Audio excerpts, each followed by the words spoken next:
Hi there, Plant Doctor Michael. I'm here at Moana Nursery. Today I want to talk to you about starting some seeds inside.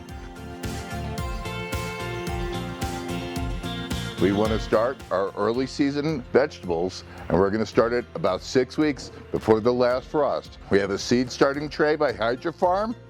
This holds 72 little seedlings in there, a tray to hold all the water, a heat mat. A heat mat is essential.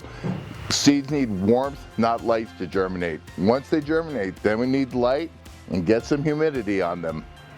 We need a seed starting soil, which is light and fluffy, and it holds the right amount of moisture and nutrient.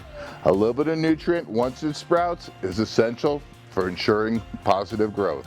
So we're just going to take a little handful and scoop it into here.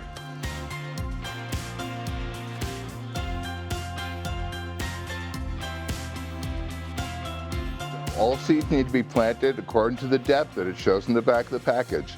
We're going to start with the peas here. The peas want to be planted at 1/2 inch deep. Let's make a pilot hole in our soil.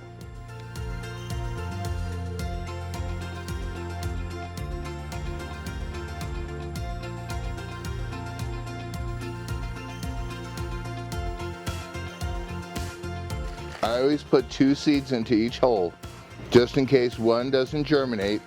It's easier to thin than to have an empty pot.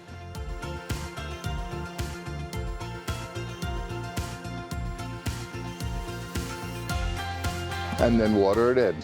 Keep it watered. Water it probably daily with a light misting on top. Put it on top of your heat mat to make sure that you're getting the warmth that your seeds need. You should have germination within 2 weeks.